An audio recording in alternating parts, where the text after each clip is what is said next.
Hello again. This is where we begin as the Ayawaso East by-election appears to be shaping up, with parties stepping up preparations and campaign activities ahead of the March 3rd election.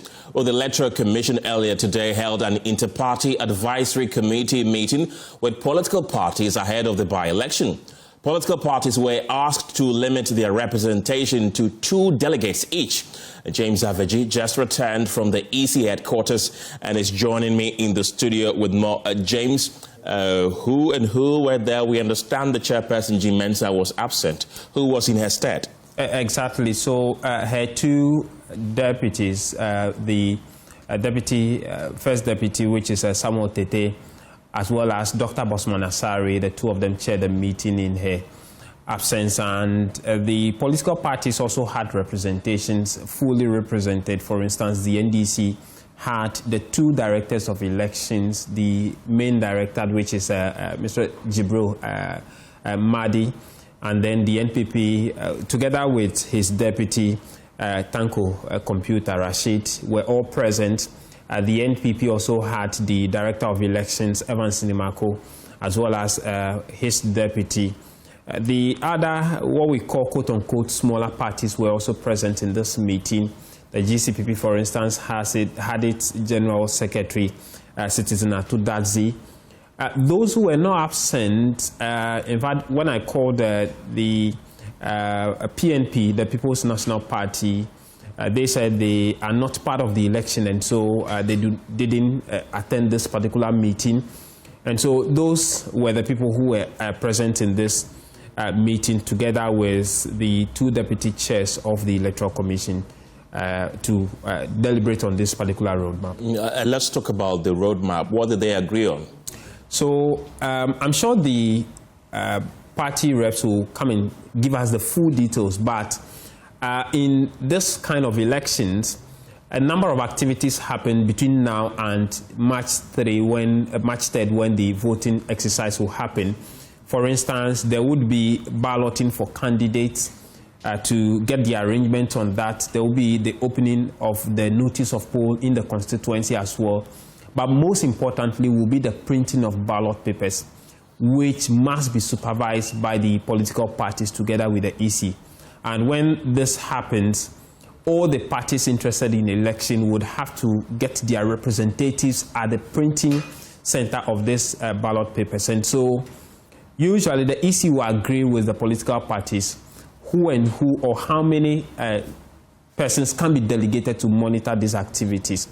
What dates should these things happen, as I have spoken about? And so the EC cannot stand up and do this by themselves, and so they needed to agree on specific dates which will form part of the schedules for the elections. And so this was the core subject of this particular meeting, we are told.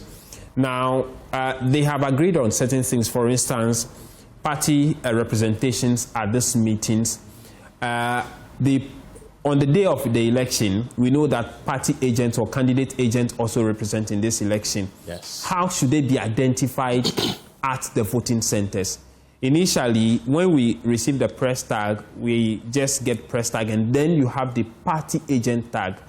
What we understand is that there is the push from the political parties for some amendment to that party agent tag, where the EC should include the name of the personnel who will be at the voting center. For instance, if it is Kenneth Jesse representing Party A, candidate A, it should be Kenneth party agent, and then Kenneth Jesse should be under it. And so some of those push have been made at this particular meeting for the EC. But the exact details as to which activity will come first, followed by which one, and what specific dates that would happen, I'm sure the parties would come and tell us more about that. But these were the dynamics that they looked at in the almost 2 hours. The meeting actually started at exactly 11 a.m. It dragged all the way after 12:30 to about 1 o'clock before it concluded, together with the external stakeholders of the election. For instance, we know that specific embassies or international organizations fund some of our elections. And so this meeting also happened with some of these people at the meeting.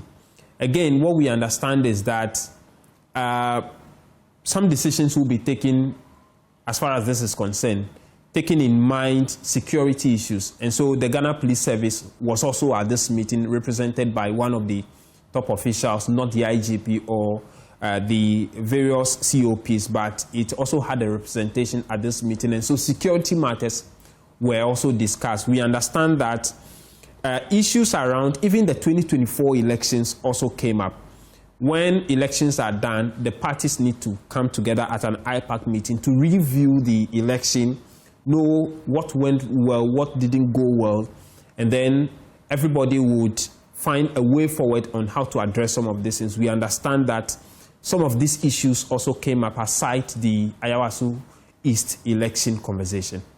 And I'm hearing about, for example, GCPP for the first time in a very long time. And you did indicate that PNC were not there because they say they don't have a rep. The PNP. PNP were not there because they say they don't have a rep representing them in the Ayawaso East by-elections. I want to find out what the position were from the smaller parties. Well, so what we know for now is that by close of day, at least 4 candidates you filed for this election. The NDC, the NPP. We are also hearing that the LPG, Kofi Akpalo's party, is also fielding a candidate in this election. And there's also an independent candidate in the election as well. So 4 candidates you file. If you take the NDC, NPP out, we have one quote-unquote smaller party, which is the LPG, going into the election aside the independent candidate. Now, the GCPP believes that this is an election that is done and dusted for the ruling party, the NDC. And so, as far as they are concerned, they are not going to be part of the election, but because they are stakeholders of subsequent elections, and even their members will be voting in this particular election, they will be monitoring the process closely. But the call their General Secretary, Citizen Atu Dadzi, is giving out to the other smaller political party is that if any of them decide to go into this election, they are eventually going to waste their money on the process. And so they are calling on all of them to step aside and leave this election for the NDC. Exactly the EC is about with this? Oh yeah, it's about Ayawaso East violence. That is the only item on the agenda and any other business. So I'm sure it's going to spell out the modalities. Today is also the close of nomination for the Ayawaso by-election. I don't know whether there will be any discussions on extension or any other thing, but the main focus is on the Ayawaso by-election. But yourself, are you in the election? No. Your party is not in the election? We have decided not to file the candidates. Why? We've looked at our chances in Ayawaso. We think it would be a waste of resources to contest the by-election at this point. Looking at the circumstances in the constituency. In fact, I would actually urge other political parties, at least not too far. You know, by-elections is becoming increasingly expensive for the country. If you look at Akotia by-election. If you say other political parties, all others except the NDC, you want it to be an only NDC thing? Because as we speak, if you look at the dynamics of Ayawaso, I mean, there is no likelihood. I mean, unless there is a case of an independent candidate from the same camp going into the election, that will change the dynamics. As we speak, I don't see that happening. So for me, that's what I think. But then I'm not going to stop any political party who feels that they can make significant inroads in Ayawaso East contest. Okay, but it has nothing to do with the allegations of vote buying and all of that characterize the NDC's primaries? Not at all. I think that is even now going to ginger a lot of people in the constituency to come out to vote.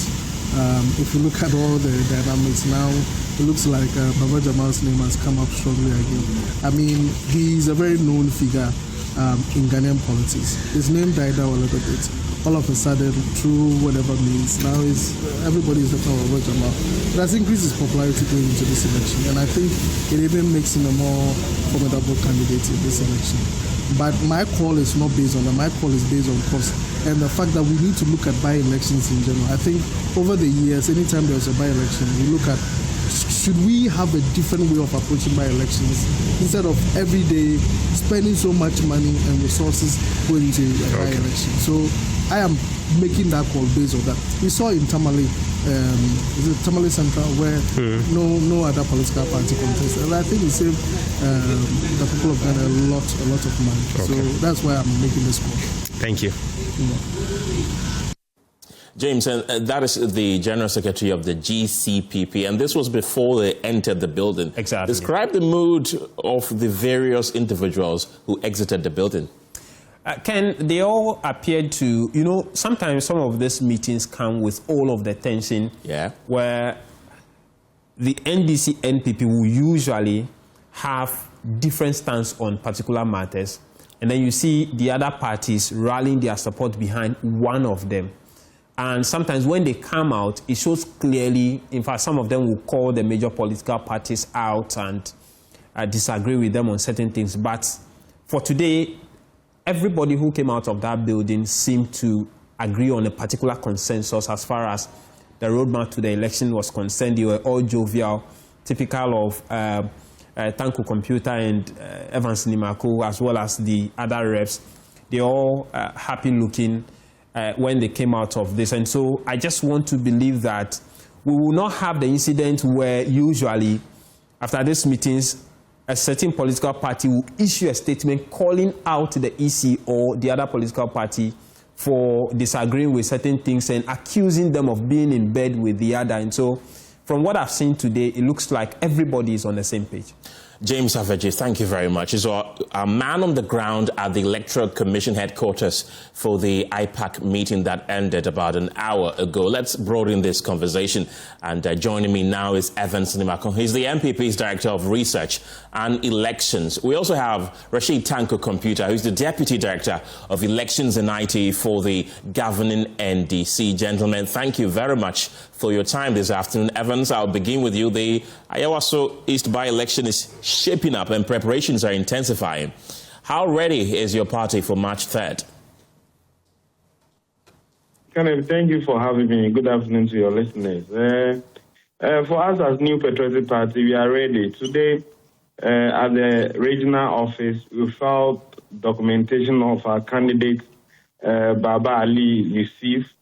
That tells you that the New Patriotic Party is ready for victory come March 3, 2026. We are ready, and we are going to pull a lot of surprise. Our candidate is a known native of Ayawaso East. He is liked by the people and has the support across the constituency. If you go everywhere in the 113 polling stations, you hear of Baba Ali Yusuf. So the New Patriotic Party is happy about this, and we know that by the close of the exercise, our candidate will be heading to Parliament to represent the good people of Ayawaso East.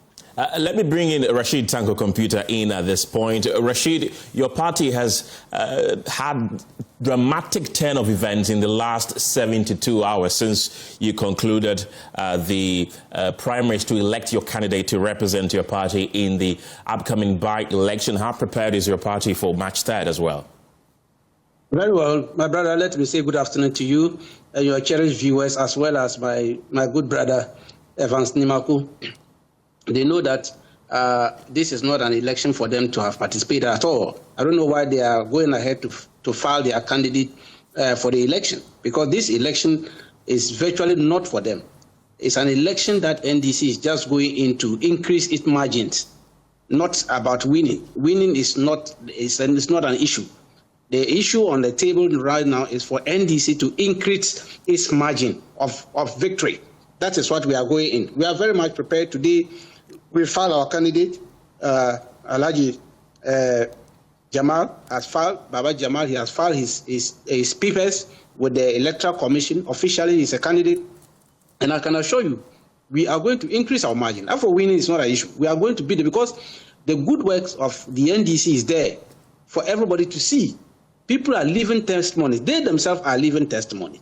They go to the pumps, they go to the market, and they are living testimonies to it. Indeed, just from a few days in Parliament, the former defense minister had to admit before cameras in the floor of the house that bag of rice, which used to cost 1,000 cedis, is now going for 400 Ghana cedis.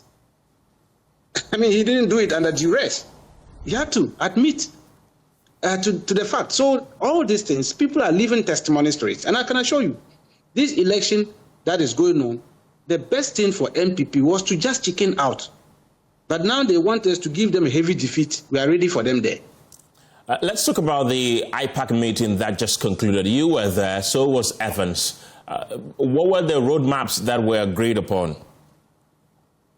Well, I mean, as usually said, it's the same procedure that we use. The procedure we use for Akotia is the same thing that we're going to use for Ayawasu East. Of course, we will have to send our agents to monitor the printing of the ballot papers. Now that they are done with the filing, which will end at 5 p.m. today, after that there will be balloting, and then notice of poll will come out.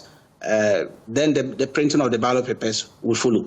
This is just the procedure. Then the only thing that we spoke and then we all agree to is on the election day, we used to deploy only one party agent at a time for each polling station. But through the magnanimity of colleague members at IPAC, we all agree. In fact, this one was consensus. We all agree that, look, this time around, they should make it 2. So we are going to have 2 party agents at a time at each of the polling stations. I mean, that is one thing. We thank the Electoral Commission for accepting to allow us to deploy 2 party agents at a time for each of the polling station to monitor the elections as we progress on that day. And so these were the major things that we took on board. Right. And Evans, I will begin from where Rashid Tanko Computer ended, speaking about 2 agents being deployed there. Is that going to be the norm going forward in any by-election, that there's going to be 2 agents going forward from each party, or it's just for this election? What was agreed there? Well, I mean, information from the EC was that because you don't have too many candidate filing, if you have 2 people per candidate as agents, the place will not be crowded. I think that this is normal protocol, and for every election, you know, the EC will accredit 2 people, but say 1 person at a time. We are yet to see if in future EC will have a CI that will support this arrangement. But as was agreed by consensus, the party didn't have problem having 2 agents accredited. We are looking forward to see to it that the EC will conduct a fair, transparent election. Right, listening to you. You know, the New Patriotic Party, we always want to ensure that the state laws are employed, and that's what we are aiming for. Right. The issues Rashid Tanko is talking about, we are talking specifically of Ayawasu East constituency. Whatever the former Minister of Defense may have said is done before us. I didn't hear him speak to any of these issues he's mentioning. The people of Ayawasu East sees Ali Baba Yusuf as their own, and he's the one they are going to vote for. And I can assure you that the New Patriotic Party will come out victorious. Rashid can continue to brag, and at the end of 3rd of March, we'll see the results. Right. It appears that both you and Rashid agreed to a lot of consensus in that room, but were there any issues that you objected to, Evans?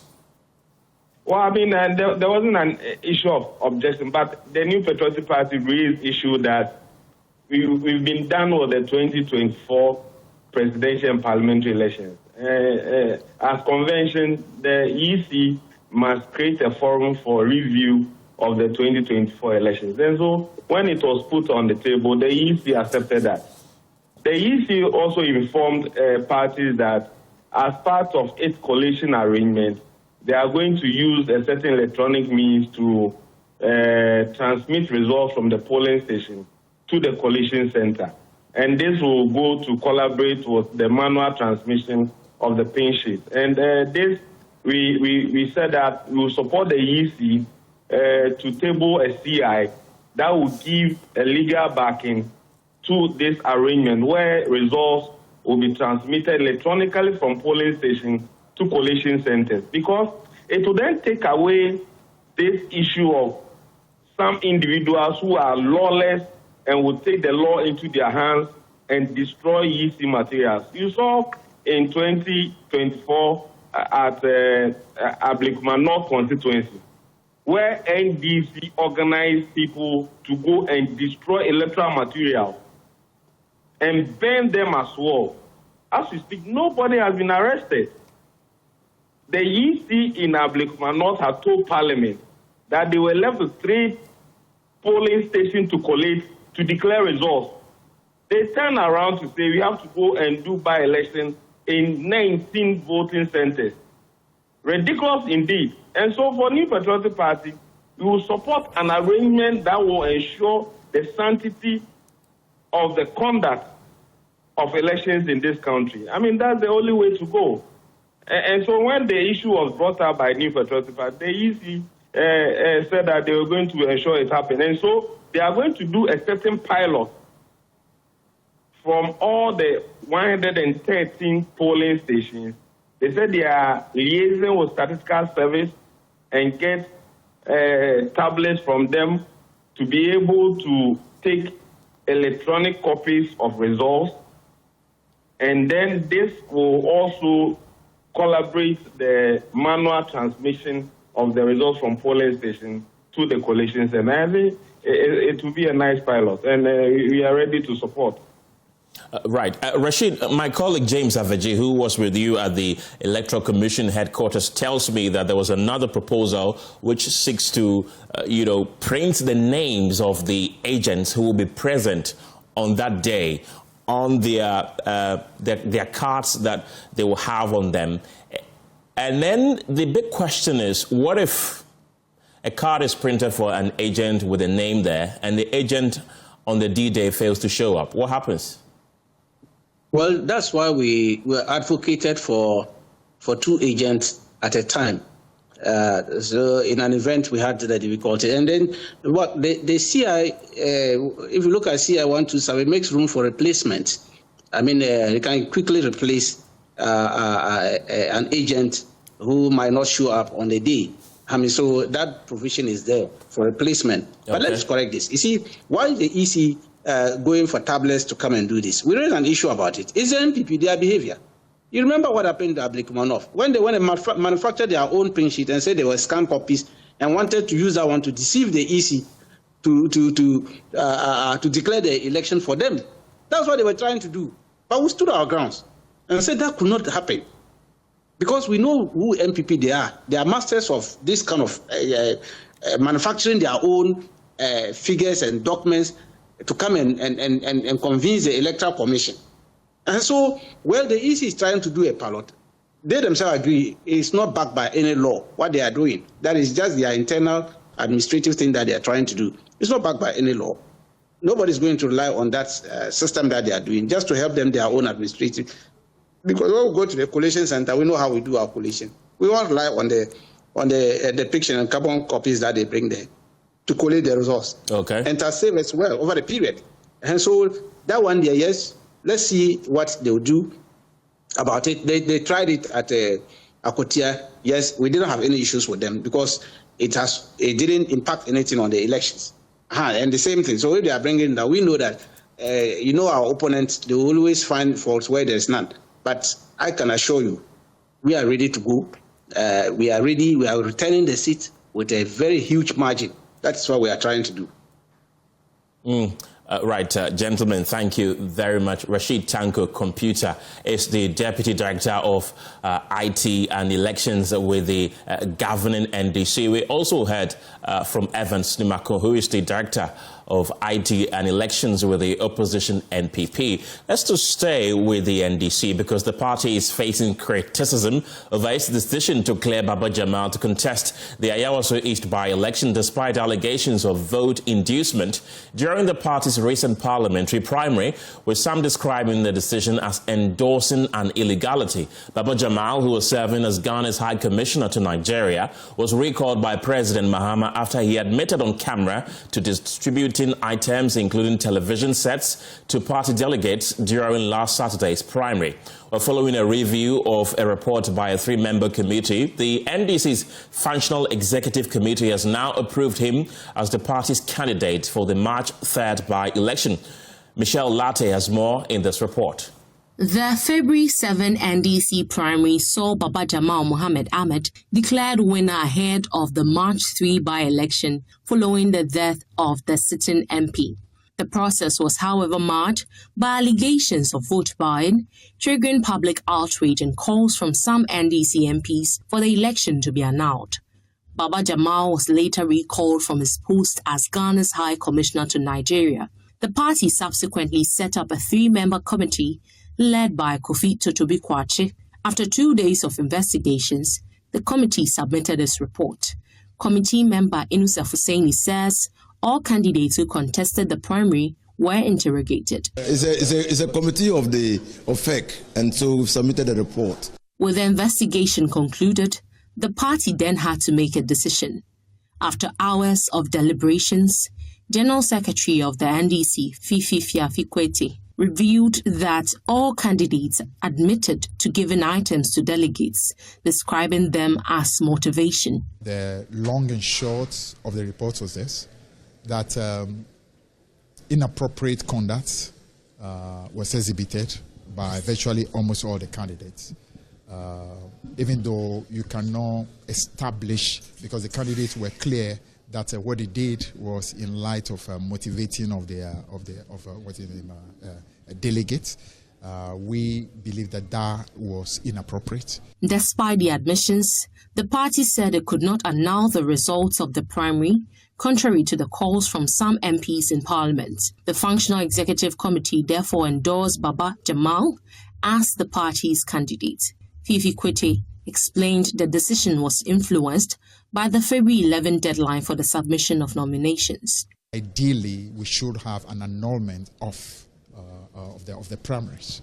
However, the committee also acknowledged that there are real obstacles that make it difficult for us to do that.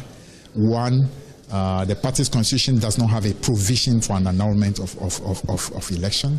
Two, we are time-bound because we need to be presenting a candidate by tomorrow to the Electoral Commission. So given these difficulties, and also there are legal challenges that could be mounted by whoever won, we have no option but to present Baba Jamal, who actually won according to the Electoral Commission declaration. The party has, however, indicated that President John Dramani Mahama is expected to take appropriate action against any government appointees found culpable.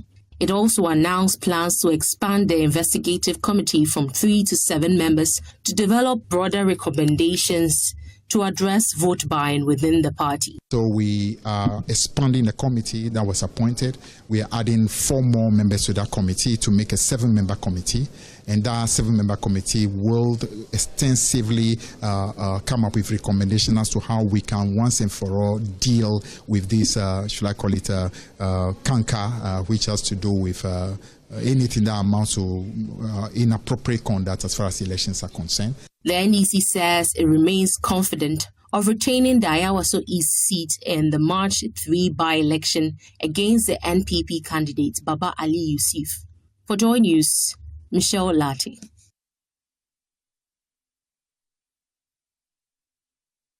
We've also been hearing from governance expert Professor Bafo Ajimandua, who says the NDC missed the opportunity to set a good precedent for future elections. He spoke on Joy News Desk. Is the courage with which the NDC quickly confirmed that action, even threatening to seek the annulment of the election. And of course, the president did the right by getting this guy out of office as a commission, House Commission in Nigeria. But I think what has happened now, the fact that the NDC somehow has reneged on that initial strong reaction to the meeting. As you know, their report seems to have stated that for 1 or 2 or 3 reasons, it's not possible to proceed with it. Therefore, they will let Peking dogs die. That's where we are now. But I personally admire the courage with which they came out, because that indicates to me that at least they are very much alert to a new reality they want to live with it, how to stem corruption in the electoral process.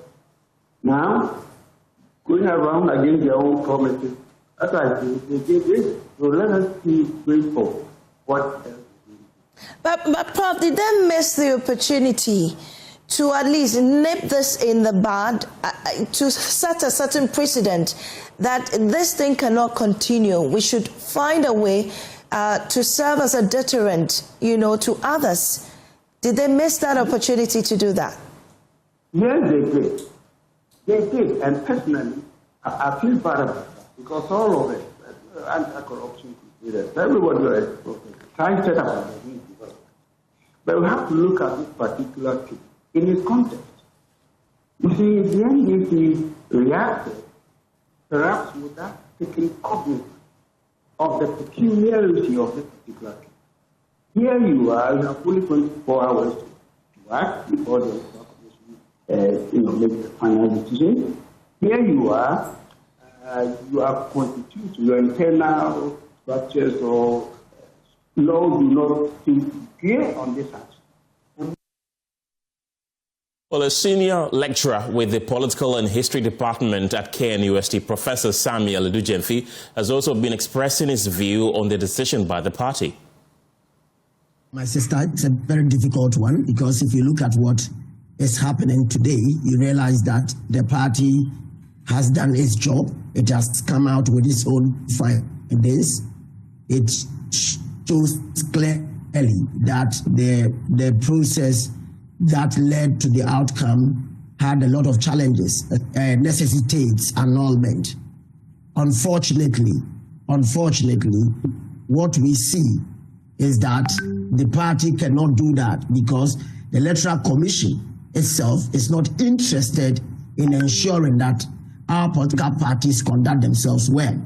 If the Electoral Commission was interested in that, it would have used this as a test case to allow a party which is in government, which is in power, to right its own wrongs, for it to serve as an example for their counterparts, the NPP, and the other smaller parties.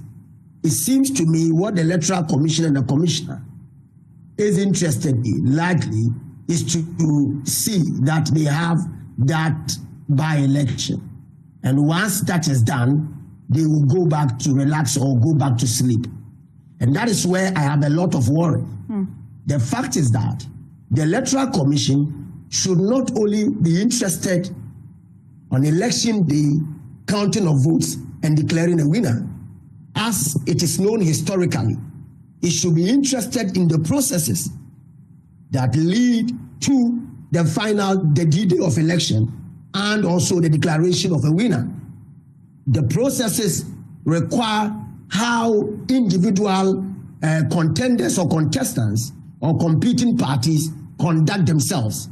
The processes that lead to giving birth to them as candidates are issues they ought to and must be interested in, i.e. questions about who finances them, how they have financed their campaign, and how, they came about that. I believe that all these things have the tendency or proclivity to shape how our political parties conduct themselves and also candidates also conduct themselves. Again, it is also critical to understand that the broader framing of the discussion on political party financing is critical. Years ago, a certain MP was found out or found culpable of dealing in cocaine. You remember the story. You realize that when political parties are financed by outsiders or businessmen or other actors, state or non-state actors, these people end up becoming puppet masters. You can imagine if a certain cabal, an oil cartel, or individuals whose sources of income or wealth is, very, very dangerous.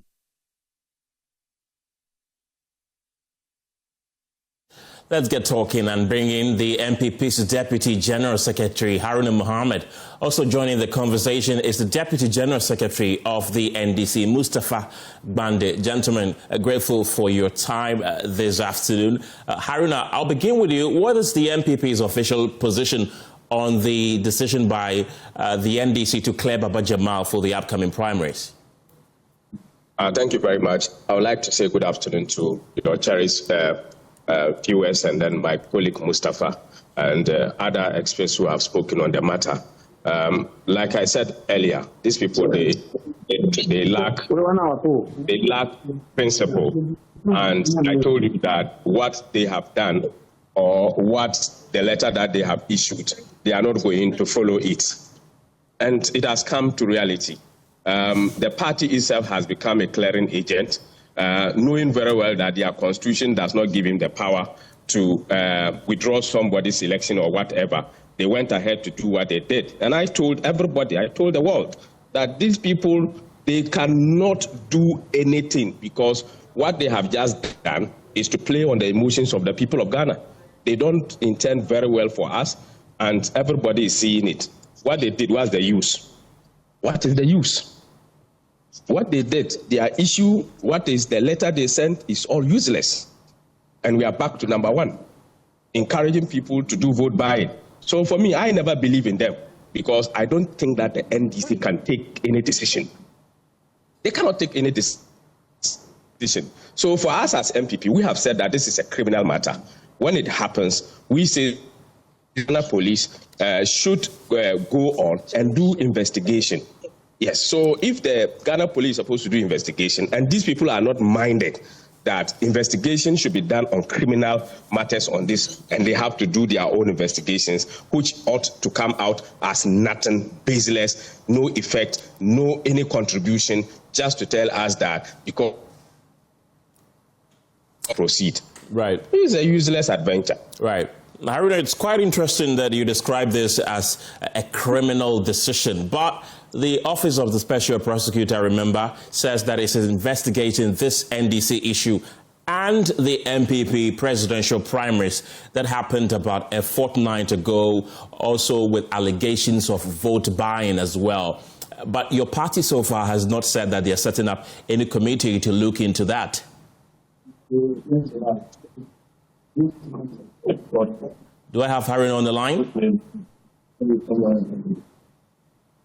Right, we'll try to reconnect with Haruna Mohammed, who is the Deputy General Secretary of the opposition MPP. But let me bring in Mustapha Gbande at this point. Mustapha, grateful for your time this afternoon. I must say, you're looking very good in your suit this afternoon. But I'm wondering why you didn't wear fugu today, since President Mahama has declared today as Fugu Day. Oh, well, thank you very much. I've been wearing fugu. I'm a northerner. I wear fugu every day, and unfortunately, the occasion for today compelled that I wear suit. That's why I'm in suit and not in fugu. Right. That's just by the way. Yeah.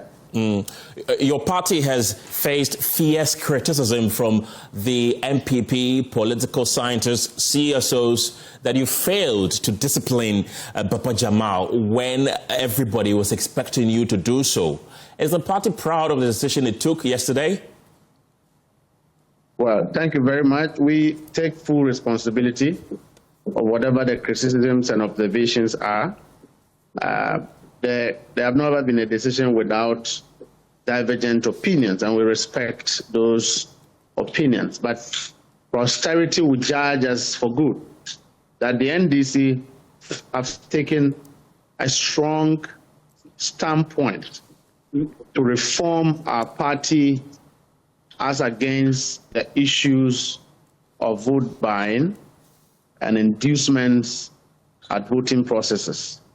It's the first time that such a bold decision is seeking to confront. And for the avoidance of doubt, let me reiterate that we have not only taken these remedial actions due to time constraints, but we have also expanded the committee to recommend to us policy guidelines and directions going into the future to ensure that as far as our party is concerned, we are never back on this table to discuss matters involving inducements and vote buying. At least what is inappropriate in terms of electioneering activities and processes will be a thing of the past as far as the NDC is concerned. So we are looking at either making this part of our laws or making this part of our election guidelines, so that should we get to this bridge, it will not be an issue of setting up a committee. The party will be included with specific provisions and guidelines to follow as far as vote buying and complaints of inducements are concerned. And let me also state that the primary individual, Honorable Baba Jamal, in this situation was not the only one under investigation. All 5 aspirants in that election were under investigation. Indeed, they admitted to the committee that all of them have, distributed, or items were distributed on their behalf to party members. As to whether it constitutes a crime, but we have noted that it constituted an inappropriate conduct. And if time was not or was on our side, the situation would have been different. But let me also say that Baba Jamal, again, is a notable politician throughout his life, serving as a minister, an MP. He is the deputy director of legal of our party, a former ambassador, reprimanded for that matter. If you check his track record, he's a man worth of his sort. He has high standing in our society, never been brushed with the law as far as serving the country is concerned. So you cannot use these very incidents as one of the reasons to throw him with the dirty waters. What the NDC have done is not to deny the people of Iwase of a credible member of parliament.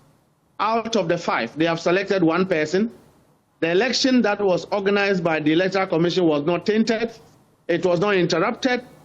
But we just have a problem with the inappropriate conduct. Should we go ahead and destroy such a personality only because he has conducted himself in a way that is not appropriate? No, we are more focused in going to that election united and resolute.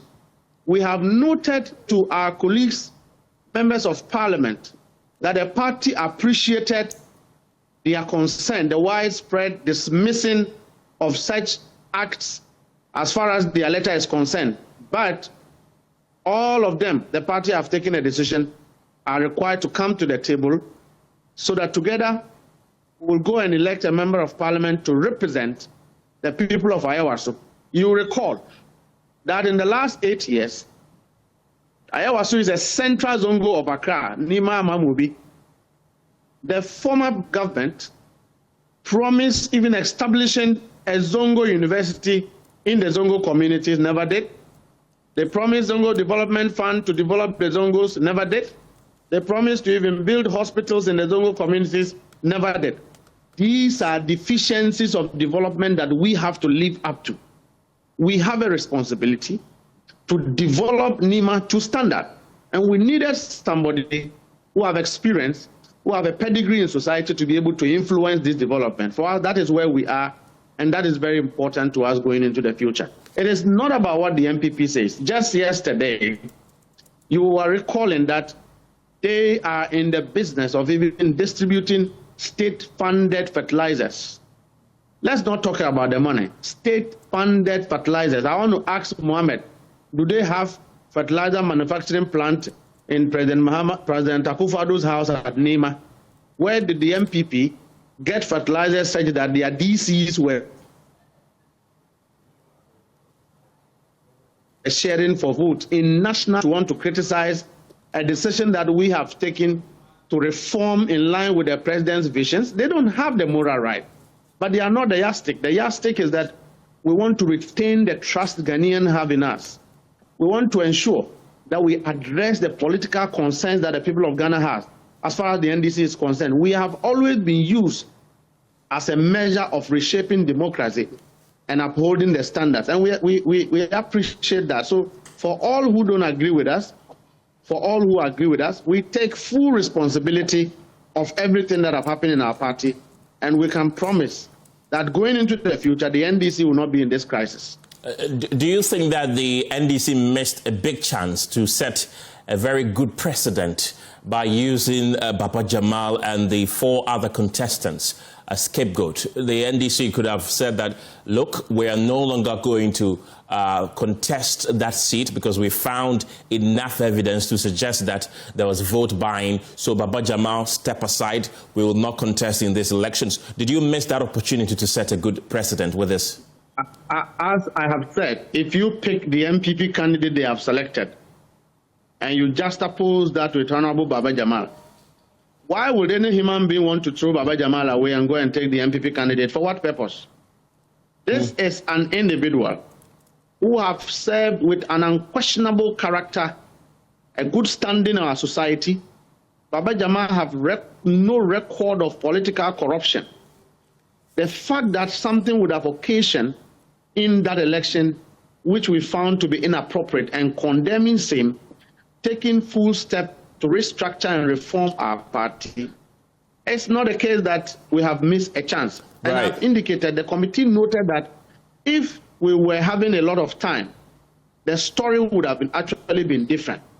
But we are compelled under the circumstances to want to meet the timelines of the Electoral Commission. That is why we took this position to proceed with the election. And I can assure you that his pedigree, he is not somebody who have been in this business and noted for same. This is the first time Baba Jamal will be spoken about as far as these issues are concerned. So we should not dwell on this to destroy a fine character who is going to represent his people to champion development. The NDC would disassociate itself from that, and we dismiss that suggestion at all. Mustafa, and there are those who are also saying that this decision that the NDC took was, so to speak, an endorsement of vote buying. They endorsed someone who openly bought votes and openly admitted to vote buying. Did the NDC endorse vote buying by endorsing Baba Jamal as the candidate to represent the party in the Ayawaso East by-election? If you read our laws well, the issue of vote buying has only been mentioned only in the People's Representation Act. Not even in our criminal code was it mentioned, let alone to talk of a political party having the right to define what constitutes vote buying and what doesn't constitute vote buying. We are only clothed with the capacity to define its appropriateness in line with our code of conduct. And so it is not even in the mouth of any political party to determine what is vote buying and what is not vote buying. It's subject to more superior structures of law who can determine that. And so anybody who thinks that the NDC is running away from such issue is misleading the public. We have done what we have to do as leadership, and prosperity would judge us for good. If you look at other political parties comparatively, this is the first time a political party have come out publicly to condemn this. Just 2 weeks ago, when it happened in the MPP, they didn't have what it takes to differentiate between proprietary and improprietary. That is why they've not talked. That is why they are quiet. That is why they endorsed it. And then we have come to talk about it, and they are saying we should not.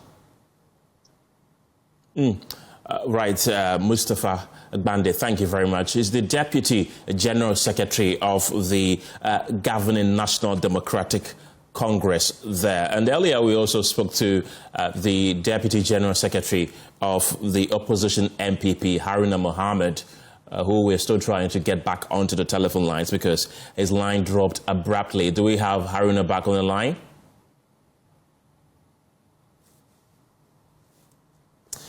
All right, Haruna, good to have you back on the line. We lost you momentarily. There's been a lot of defense that your opponent has mounted with the decision that the NDC took they're saying that at least they took a firm stance. Now they've introduced some new punitive measures and have promised that this will never occur again. Is that not enough?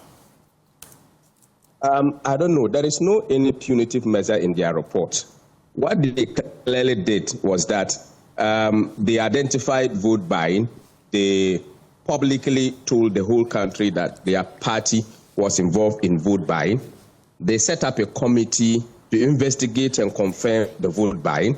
Then after the committee has investigated and confirmed the vote buying, they actually endorsed the vote buying in the face of the people of Ghana, that yes, their people are actually engaged in vote buying. If you listen to me, my conversations on Joy on this particular matter, I consistently say so that matters of vote buying are criminal matters. The only thing that the MPP does is to come out and condemn, but ask the security agencies to continue and do their investigations. When he was asked together with me that their investigation, how is it going to relate to the criminal investigation by OSP, he said they don't have anything to do with them. Their investigation is what is going to guide them. And lo and behold, their investigation rather came out to endorse vote buying. So I have always said it that the NDC doesn't have the locus and the NDC doesn't have the principle to be able to deal with matters. And this is what has confirmed. If they had not even done the committee, it was even better. And if they had not even come out with a committee to investigate.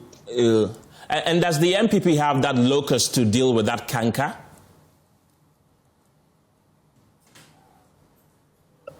Haruna Mohammed, are you still with me? Yes.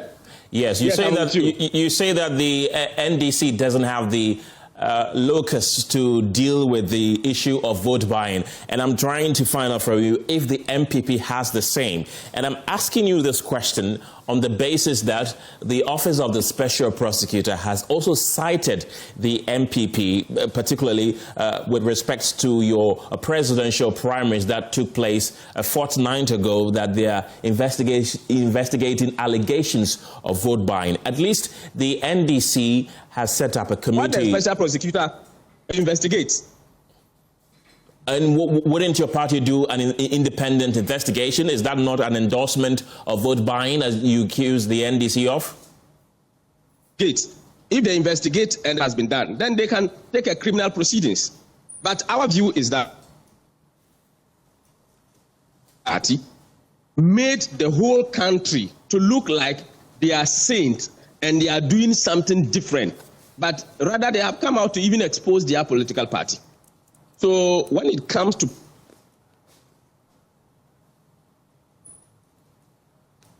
Hello, Haruna. NDC, we are far advanced than the S that these matters are criminal matters. They thought it was an internal matter, and they were dealing. Oh dear, I'm struggling to get Haruna Mohammed on the line. He's the Deputy General Secretary of the Opposition New Patriotic Party there, sharing his thoughts on the vote buying incident that happened during the NDC's primaries to elect a candidate to represent the party in the Ayawaso East by-election, which comes up just next month there. We're trying to get him back on the line. But earlier, we also heard from Mustafa Gbande, who is the NDC's Deputy General Secretary. He's been defending the decision by his party to clear Baba Jamal to contest again. He says that this is never going to happen again and that the party has introduced punitive measures to curb the issue of vote buying should it ever happen again. I asked him whether this does not set a bad precedent for others who have engaged in vote buying or will decide to engage in vote buying in future elections. He says, no, that is never going to set a bad precedent. We're still working the telephone lines to get him on the line to answer a few questions for us. Haruna, I'm told you're back on the line. Grateful that you're back on the line. You were making a very important point when we lost you briefly. Yes, thank you very much. I think the network has been very unfair to me today, but I appreciate your producers' effort to get me back on the online. I am saying that, yes, the NDC took a step. Everybody applauded them. on this same station, I told the whole country, the entire world, that the NDC are engaged in populism. And lo and behold, it has actually confirmed that what I said is what really happened to the NDC. What they did is that they came out, recognized that actual vote buying within the NDC set up a committee. The committee investigated and affirmed that there's actual vote buying, and they reported back to the whole world that the NDC is engaged in vote buying. However, they are unable to deal with the matter. And I'm saying that there is a vast difference between the MPP and the NDC. Right. And this is the difference. The difference is that what we see today, it will take the NDC 10, 20 years before they will realize it. On this same show, I told my colleague that this matter is a criminal matter. And the criminal organizations are organizations of state who are to deal with criminal matters, seize the power to do so. But they told us that no, they have the power and they will go ahead. Today, he's talking about laws that are supposed to deal with that, which we have said so previously. So we as a political party, we don't endorse vote buying. If the OSP says that he wants to investigate a matter, we are not any investigation. He can go ahead and do the investigation. But it is established that the NDC as a political party, they don't have the capacity. They cannot be trusted. We cannot hold their words. We cannot entrust anything to them. And they cannot be justified in anything they do. They were clearly playing on the emotions of the people of Ghana. They were doing propaganda, and they were whitewashing the people's mind so that people would think that they are a better party. No, the NDC is not a party that is going to be trusted. Right. Because nothing has come out from it. I heard him talking about Baba Jamal. He's praising him. He's saying and says that nobody will choose a candidate over him. Look, Baba Jamal is not a special being. He's just a human being just as Baba Ali. And I'm telling you, and telling this gentleman, my colleague, that Baba Jamal not also stand the powers and credibility of Baba Ali. This is a Baba Jamal who told us when he was Deputy Information Minister that when NDC slaughter a sheep, you should say it is a cow. If it is white, you should say it is black. Baba Ali has never said so. He has never played a deceptive role in his whole entire public service life. And I'm telling you that we are going into that particular competition. But the NDC should be very careful of times that they go in and hang themselves. They've just hung themselves. And all the people who have praised them during the period that they have issued the statement regretted for praising the NDC. And I think that it is about time that people should recognize them. You cannot approbate and reprobate. And this is a party that cannot be trusted. Right. Because we all know their root. And the NDC doesn't mean well for the people of Ghana. Right. Haruna, don't go yet. I'll come back to you. But in the meantime, the minority is ramping up pressure on the government, demanding the immediate release of the former boss of NEIP, Kofi Ofosu Nkansah, describing his detention as unacceptable and a clear power abuse. In a strongly worded statement dated February 11th and signed by the Minority Chief Whip Frank Annoh-Dompreh, the Minority Caucus in Parliament condemned the reported detention of Mr Nkansah. Let's take you to our touch screen and bring you excerpts of that particular statement that was released a while ago. And there you have it. It says that according to the statement, the minority is arguing that Mr Ofosu Nkansah had been fully cooperative with investigators, and they point out that he voluntarily honored the initial invitation and appeared with legal counsel, and he was allowed to go home without any charge. They also state that when invited again while attending to his seriously ill father, he requested a brief extension but was instead compelled to report immediately. And according to the minority, they are citing the use of heavily armed officers to search his home without consent and his subsequent removal to what they describe as an unknown location, allegedly without access to his legal counsel. And they characterize these actions as excessive, abusive, and politically motivated, arguing that they are designed to intimidate individuals who speak on matters that differs from government position.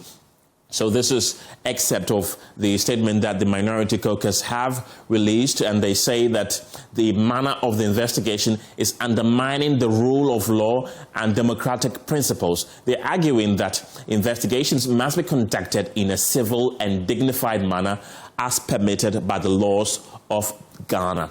And additionally, they're describing the matter as an unfortunate diversion from what they're calling real priorities of governance, specifically delayed payments to cocoa farmers, unemployment, and the rising cost of living.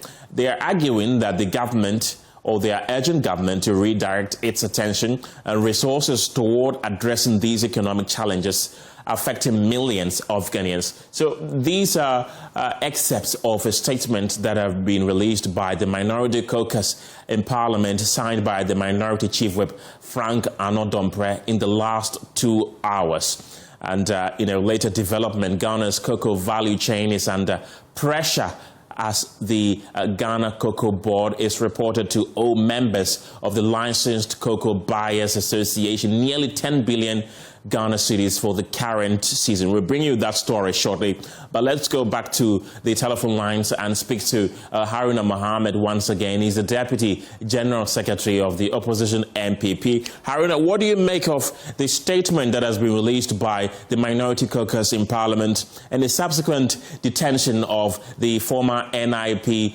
boss, Kofi Nkansah? I must commend the Minority Parliament for this particular powerful statement, stating the facts and the realities of what has actually happened. I must also say that it's very unfortunate that this government has introduced different ways of investigation and also usurping the powers of the citizens of Ghana. It's very unfortunate. What I want to remind this government is that power would not stay with the NDC forever. They should remember that they will get out of power tomorrow. We must exercise power with a very good intention and not to use it as a witch hunt. Somebody makes a statement and you want to get a full fact of the matter. The person comes by himself and then this is what you have to do. We live in a democracy. We are not living in the PNDC era. We are living in a fourth republic that is bounded by the 1992 Constitution. And the government of the day ought to understand that citizens must be treated with utmost respect and law. What they are doing to our members, not only Kofi Ofosu, they have done it to many other members of our party. And I think that they need to call themselves back and then tell themselves that what they are doing is not right. Bail conditions have been used as way of punishment. People have been picked and unknown locations has become the order of the day. Even their legal counsels are not given the opportunity. We are not going to accept this particular procedure, and we condemn this particular terms we condemn this particular of the government, and we don't accept it in any form. And Haruna, in the last 24 hours, his lead counsel says he does not know the whereabouts of his client, and the minority statement also affirms that they do not know the whereabouts of Kofi Nkansah as we speak. Does the party know his whereabouts now? No, we don't know. And we are of the view that if anything should happen to Kofi, we will sue the state. Should anything happen to Kofi, we will sue the state. That is what we want them to know.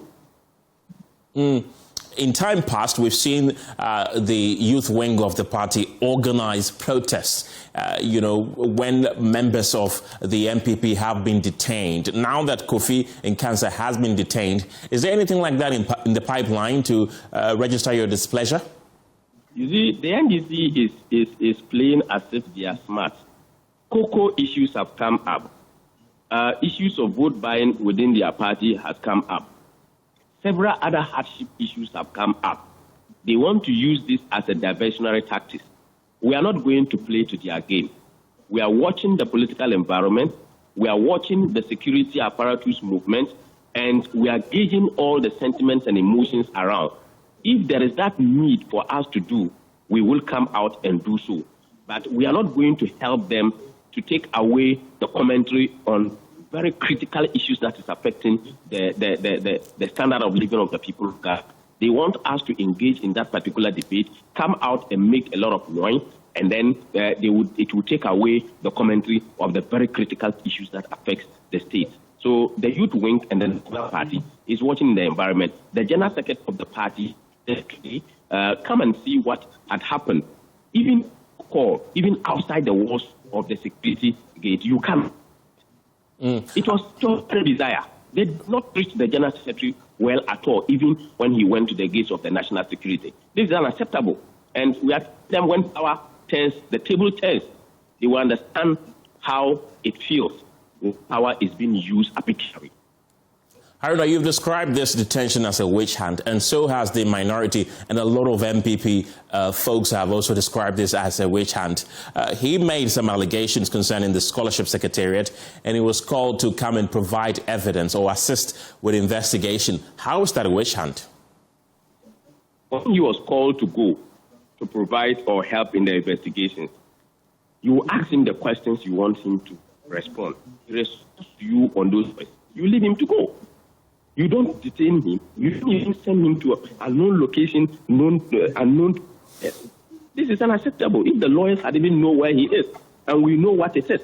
When he went there to provide the information, they didn't charge him. He was not even charged. He went there voluntarily. He was not arrested. So what is surprising is that he has gone back there again voluntarily. This is what is happening. And that is why we're saying that it don't mean what they want. It is just a political witch hunt and political persecution. What's the way forward for the MPP? What actions are you going to take with regard to this arrest and detention? We are speaking to the lawyers, and we will get remedy with regards to this. We are very much focused and certain that we are going to use the rule and mind the NDC that we are in a democracy, we are working with the constitution, and nobody should think that because a judge has said that nobody is equal before the law and that there's an animal farm kingdom in this country and anything can happen. No, we are going to accept it. That cannot be applied. Right, and the minority statement also says that he has an ailing father. Have you heard anything from his father, his other family members, how they are doing?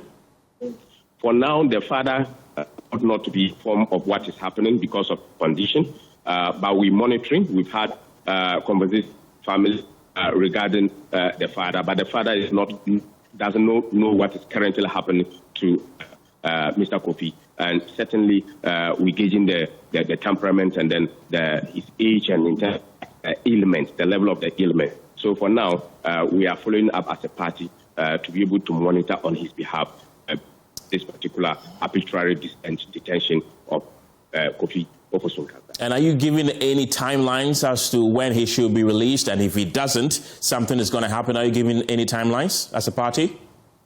We'll speak to the lawyers and what we have to do or give a certain timelines with regards to that. I have to hear from the lawyers with regards to efforts that have been made so far and what intervention has been made so far and the outcome from that will inform a decision of the party going forward. Haruna Mohammed, glad he could join me this afternoon. He's the Deputy General Secretary of the MPP.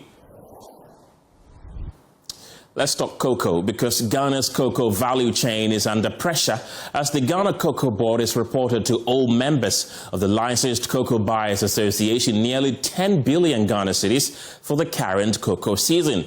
The association is warning that the mountain arrears are placing enormous pressure on farmers, purchasing clerks and banks, threatening the stability of one of Ghana's most critical economic sectors. Well, some farmers say they are considering selling their farms or smuggling cocoa beans across borders in search of immediate cash. Speaking at the inauguration of the Presidential Advisory Group on the Economy today, President Mahama bemoaned the poor handling of Ghana's cocoa and oil sectors in the past, admitting the country failed in strengthening Cocoa Board's capacity to syndicate effectively. He said the issues being raised are not about assigning blame, but drawing lessons and taking responsibility. We are all qualified and experienced enough to know that we face a tough road ahead, regardless of the progress we may have chalked up to date. As a nation, we find ourselves again in debt distress after having previously declared HIPIC and solemnly assuring ourselves that we will never return to such a position. That experience should have permanently altered our fiscal culture. Unfortunately, instead, we dissipated significant buffers and stabilizers that would have shielded our citizens from the painful domestic debt haircuts that they ultimately had to endure. We must confront this reality honestly. After investing in 3 oil fields and positioning ourselves as an emerging petroleum economy, we allowed policy inconsistency and investor uncertainty to drive existing and potential investors to competing jurisdictions.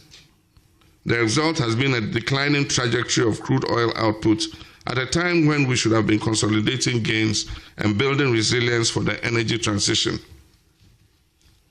Our handling of state-owned enterprises has also been uneven and at times haphazard. Weak governance frameworks, political interference, and inadequate financial discipline undermined institutions that were once engines of stability and credibility. We failed to raise sustainable funding for cocoa and the Cocoa Board's capacity to syndicate effectively, something it had done successfully since the early 1990s, and this was severely impaired. These are not points of blame, they are lessons in responsibility. Ghana's economic history teaches us humility. We have deepened our capital markets, expanded the range of domestic bond instruments, yet we have also experienced painful setbacks, including debt distress and decline in investor confidence. Our task now is correction without amnesia, learning from both our success and our failures.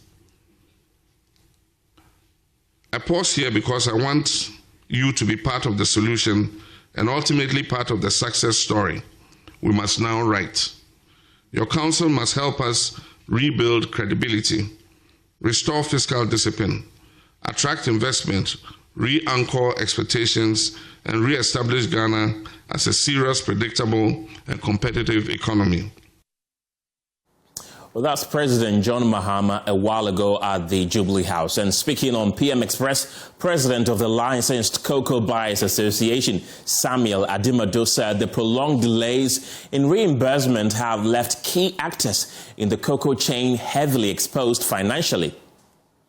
So I also need to indicate to viewers that apart from this situation has brought us to this table, for the past 7 years, the LBCs have been pre-financing the cocoa business. Past 7? 7 years, 7 good years, where we go to the banks, borrow money, go and buy cocoa from farmers, and then we deliver to Cocoa Board, and then we wait until we are paid. And in our press conference, we indicated that 2023-24, where we went to borrow from the banks, delivered cocoa to Cocoa Board, and it took 9 months. 9 months before we were paid. Nobody heard of us.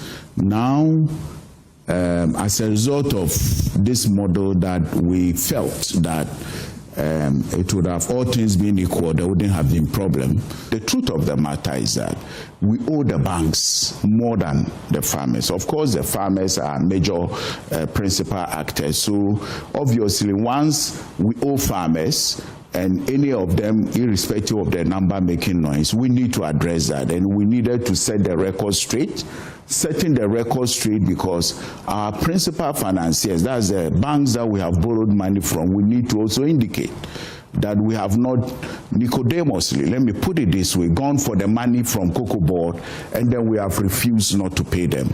But Cocoa Board also owes you money? Yes, that is Cocoa Board is our principal. How much you know? To go specific to the figures, as you know, some have indicated 10 billion, and 10 billion what? Ghana cedis, and CE indicated that it's around 11 billion. Now, let me also use this opportunity to indicate that it is not only this current season. Some of our members 2025-26, 2 years ago, have not been paid.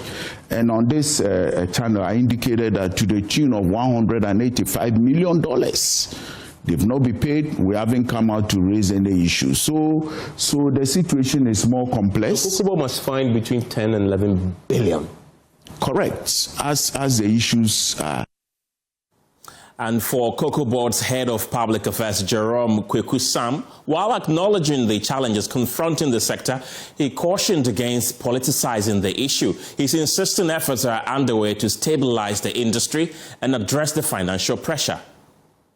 I think that as the CEO has indicated, it is important for me to also stress the point that under no circumstance should the cocoa farmer face the challenge that he or she is facing now.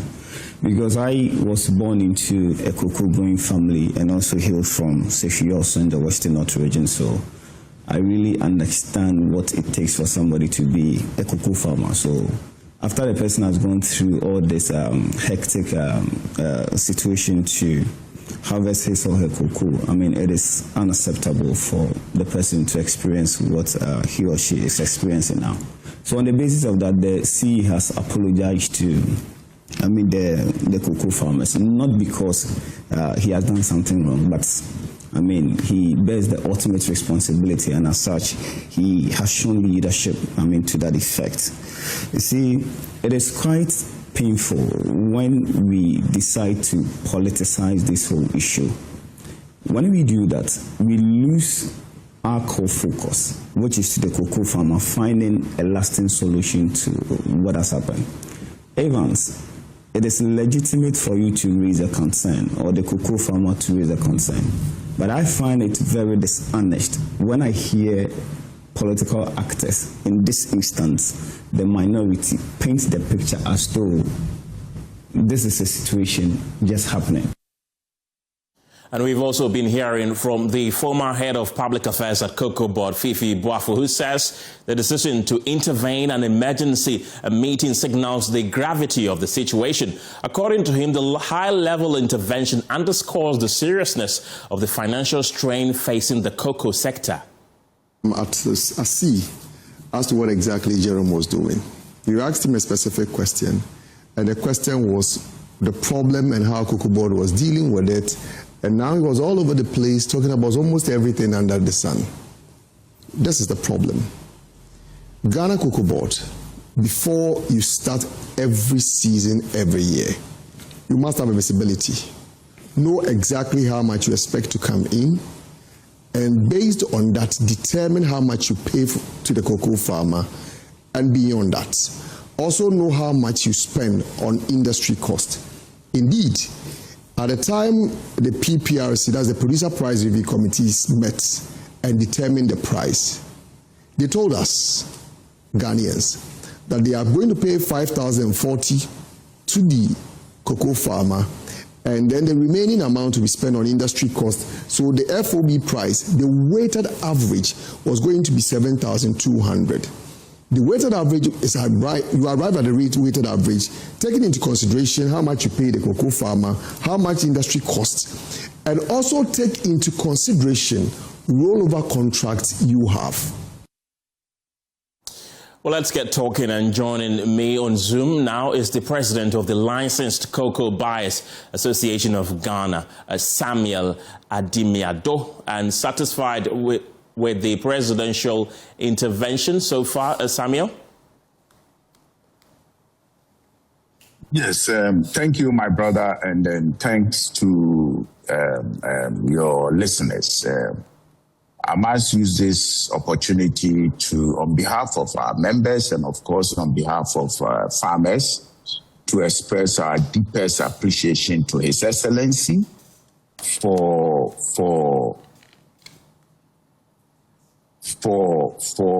the promptness that he has attached to our call. It is relieving that the first gentleman is following discussions and has come in to act. We hope that together with Cocoa Board management and major key advisors of His Excellency, we will have an amicable solution and a permanent solution to the challenges that we have been confronted in our cocoa industry. As I alluded on your platform, the situation did not start during the reign of Randy Abbey. It started 7 years ago, where some of our members have collapsed because of some unacceptable practices, let me put it. So at this juncture, we will continue to give kudos to His Excellency. We also continue to thank Cocoa Board management that they have listened to our suggestions and have been able to approach Ministry of Finance. And today we are having the prompt and full attention of His Excellency. Right. Thank you. I want you to hold on for me. Let me bring in the president of the Concerned Farmers Association, Nana Obwadia. Nana, what do you make of government's intervention on your concerns, although a concrete decision has not been taken yet? Yeah, well, good afternoon to your viewers. Well, it is nice that the president himself has really listening, and then he has also heard some of our concerns, and then quickly has intervened and then set up this kind of cabinet for a meeting. But also, we are also looking forward, as we had a meeting earlier on with the CEO of Cocoa Board, assuring with the farmers that very soon our money will be paid, and then farmers will be okay. So for now, we are waiting to receive the money that will be given to the farmers. Right. This was an emergency cabinet meeting, mainly because of this issue. Mr. Adimado, let me come to you. What are your expectations after this issue after this emergency cabinet meeting is concluded? Yes, thanks, my brother. Yesterday, we had a fruitful discussion with the management of Cocoa Board, which took us almost 5 hours. And certain recommendations were tabled. I believe those recommendations would be passed on to the presidency if possible, and then the cabinet will also be notified. Okay. So we believe that these recommendations is not just looking at the funding issue where we pay the debt, but we are also looking at now the rest of the season, how do we mobilize money to go in and bring the cocoa that is on the field in our warehouses and cocoa that the farmers are harvesting and processing. Right. And then also we'll look forward beyond 2025-26 cocoa season. How are we going to position ourselves as a cocoa economy to make sure that we take advantage of all the dynamics in the global cocoa world? And we had farmers threatening to sell their cocoa farms to illegal miners. Others also threatened to smuggle their cocoa beans to neighboring countries. Is that still a suggestion they have on their plate? Yeah, well, with now, there's nothing like smuggling, because looking at the West African cocoa price, Ghana is leading. We have the most expensive cocoa beans now, and those neighboring countries, nobody will be smuggling a cocoa to the place. And even the cartels themselves, I think by now, they'll be learning a lesson to put a stop with this kind of smuggling. But then also, coming with the cocoa that people want to give out to galamseyers or maybe illegal miners or so, there's education that we are giving to the farmers to put a stop to that. If you're a farmer and you give your cocoa to a galamseyer or a miner, we will report you to the police, and then you go to jail. And as the miner too will be going to jail, because cocoa, the tree belongs to the state, and cocoa is for the state. It is not for an individual person, as we all know. So that is why we are very serious that we want to meet the president. After he has met the cabinet discussing this kind of issue, there's some pressing issue which, if care is not taken, that one, our cocoa will be gone forever. Because now, today, we are talking about how farmers have to get their money. But tomorrow, we'll be also thinking about how our cocoa trees will be protected. And that is our serious concern, because now as I'm talking to you, our cocoa trees are going. Others are inside, they are destroying it. When you go to a place like Kofi, there's a woman there, they've destroyed all his cocoa, and the illegal activity, minor ones, are going on within our cocoa farm. That is why, seriously, we want to meet the president today or tomorrow to discuss this serious pressing issue. If not, I think it will escalate, and then at the end of the day, we will not have a single cocoa tree in this country. Right. And what are expectations from this emergency cabinet meeting? We are expecting the money to come. That is what we are expecting. So at the end of the day, we are telling our farmers to come down. Now that the president has intervened, the money will soon be in their pocket. Gentlemen, thank you very much for your time on the show this afternoon. Now, Ghana's biggest aluminium smelter, the Volta Aluminium Company, VALCO, has been in the spotlight working with workers mounting pressure for the resignation of the chief executive of the Ghana Integrated Aluminium Development Corporation, GIDEC, Redolph Chumesi Ankra, accusing him of mismanaging the company's operations. Well, GIDEC is the state agency mandated to develop and manage Ghana's bauxite resources and drive the country's integrated aluminium industry from mining and refining to smelting and downstream manufacturing. Well, it also oversees key state assets in this sector, including VALCO, while attracting investment to boost industrialization, job creation, and economic growth. However, staff of its largest entity, VALCO, are calling for the suspension of the government's processed strategic investment plans, insisting a thorough review is needed to determine the company's true potential. So what really is VALCO's real capacity? And is a possible sale still on the table? And joining me this afternoon is the Chief Executive Officer of GIDEC, Redolph Chumesi Ankra. Redolph, grateful for your time this afternoon. We understand VALCO is currently operating at just 20% of its capacity. How accurate is this? Thank you for the opportunity to put the facts out there for the general public. Please, can you hear me? I can. Yeah, so the facts are that VALCO, as anybody who wants to be truthful or speak to the facts, will tell you that VALCO, as we have it, produces just around maximum 23% of its installed capacity, which is about 40,000 metric tons of aluminium per annum, instead of doing about 200,000 metric tons per annum. That is the situation we are faced with. And when I took office, I inherited some documentations which comprises extensive audits of the state of affairs of VALCO. And those are the documents that I've been educating the public on all the time I appear on programs like yours.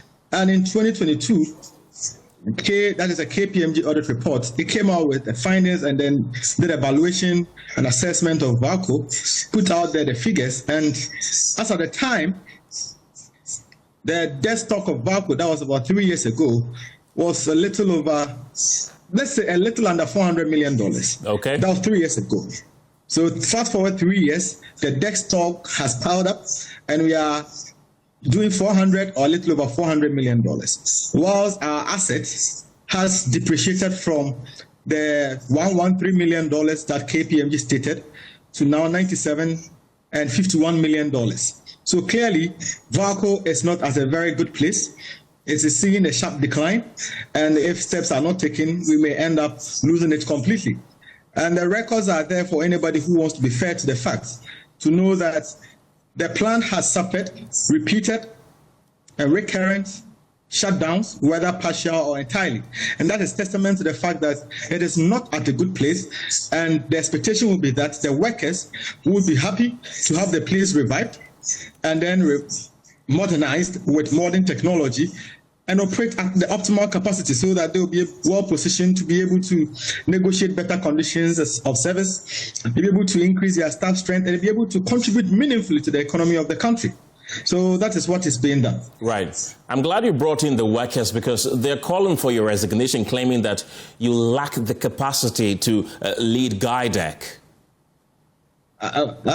I want to believe that whoever made that call may not have paid attention to the GIADEC law, the obligations of GIADEC. If the person had paid attention to the obligations of GIADEC under the law, the person will know very well that I am acting well within the obligations outlined in the law for GIADEC. So the President, His Excellency John Dramani Mahama, was the one who appointed me to office. And I'm sure he believes that so far I have delivered in accordance with my mandate and I've done everything within the confines of the law. The law allows GIADEC to go out there and operate internationally on the principles of international best commercial practices. My brother, let me ask you, internationally, it's not a commercially best practice for companies to go out there and drive revenue or drive capital for modernization and expansion? It's not part of the international best commercial practices for failing companies to go out there and ask for co-ownership in exchange for equity to keep the company sustained and running. So whoever is making those claims may have to pay attention to what the realities on the ground are, and then start addressing the issues from there. And I always want us to look at the issue from the public perspective. As a government, or as a government, we have the responsibility to advance or to do things, put in place measures that advance the public interest. Now, the question we have to ask ourselves are these. If VALCO tomorrow is working at full capacity or even more, that is doing 200,000 or more, is it not going to lead to job creation? The answer obviously is yes. If it leads to job creation, is it not in the national interest for people to be recruited and employed? The answer is yes. If VALCO is working at optimal capacity, automatically leads to more revenue. The question is, would a country be a beneficiary of the revenue? The answer is yes. If the country becomes a beneficiary of that revenue, who are the ultimate beneficiaries of it? Ghanaians. So these are things that we have considered that aligns with the interest of the public. And therefore, we have to take the steps that would optimize that interest and not just serve certain parochial interests or views of a select few who know the facts but have decided to shift or sweep it under the carpet and propagate other things. That is not what we've set about to do. We have set about to ensure. And as you played the video of His Excellency John Dramani Mahama a while ago, talking about how state enterprises have been mismanaged and then lack of financial discipline, these are the things we are guided by to ensure that there's proper management of state organizations. And it is not, my brother, it is not against the law or the dictates of growing a country for governments, the public and private sector to come together to grow industries. It has never been against any practice or any state principle. States, even in very dictatorial countries or countries run by dictatorships, private sector is part of the development agenda. So I don't know why government is set on the course of bringing on board to build or revive a collapsed state asset or state company, and some workers are up in arms. Right. I don't know why. Randolph, is VALCO for sale or is it looking for an investor? VALCO is not for sale. This point has been made over and over, but those who don't want to listen don't want to listen. What we have stated emphatically is that government is embarking on a co-ownership arrangement where VALCO will be partly owned by government, partly owned by private sector. And the reason this part is being embarked on is to be able to drive in private capital without having to go to borrow and add to the existing debt stock of the country. We are going to bring in private involvement, brings in the requisite expertise, be technical and managerial, to help VALCO get back on its feet and do what it was established to do. So, my brother, to answer it emphatically, VALCO is not for sale. VALCO has never been up for sale, but VALCO has been up for co-ownership arrangement, and that is what we are embarking on, where government partners with private sector to co-own, share the risk, share the benefits, share the cost, which of course a greater portion of the cost will be that for the private sector to bear. It's all part of the discussions that have gone on. Right. That means you're looking for a public-private partnership. What are the percentages? What percentages are you looking at? So, I mean, if you look at the expressions of interest that came to GEDEC, which were evaluated, almost all the proposals that came in respect of modernizing VALCO, where the investors were asking for 70%, because we are asking, the country is also asking them to bring a minimum of $600 million. So they were also asking for a minimum of 70% stake. But that decision is a decision of cabinet. Whether cabinet will agree to 70% or less or more, it's entirely a decision of government. And once government, through cabinet, decides, we will be bound by it and then go according to that. And how confident are you that this PPA will eventually turn the fortunes of VALCO for good? Well, I'm very confident because, one, we have diagnosed the problems to be essentially technological and financial. And if you had the benefit of looking at some of these documents that we are relying on, the baseline technology that the government is asking for is the governing principle for any engagement. And whoever is coming on board has to demonstrate that ability to deploy that technology within a certain time frame. They must also demonstrate the financial capability and the global reach that they have. And these are all things that have been considered in coming to a decision on who should come and partner government in reviving VALCO. So I'm very confident, and we have seen the financials, we have seen their books, we have seen their track records, and we are very confident that once the green light is given, we'll go ahead and everything will settle in very well. And in due course, those who now do not see what the bigger picture will come to realize what it is government was doing. You've mentioned that a number of private entities have expressed interest in partnering with VALCO. Who are those companies? Because the decision is yet to be made, a lot of these companies, I think there was about minimum 9 companies, and a selection process brought about, came selected, settled on one. That one is finally before the sector minister. The sector minister will take the necessary step, get it to cabinet. Once cabinet gives approval, we'll disclose the name, and then all Ghanaians can scrutinize them for whatever it is. And if they are not, but I'm confident that selected companies have the requisite basic assessment that we are asked to use in assessing them or evaluating them. They have the global reach, they have the financial, they have the technology, and they have the ability to deploy power at a cheaper cost for VALCO's operations. And that is what was done. Are these Ghanaian companies or foreign owned? It's a blend of both. And how is the selection process going to be like?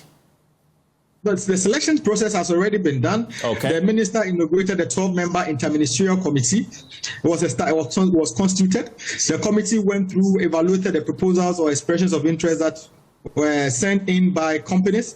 The committee took the managers behind those proposals or the persons behind those proposals through rigorous face-to-face vetting or interviews. At the end of the day, made a recommendation. The recommendations were acted upon. A decision has been made. In fact, a preference has been made and forwarded to the ministry.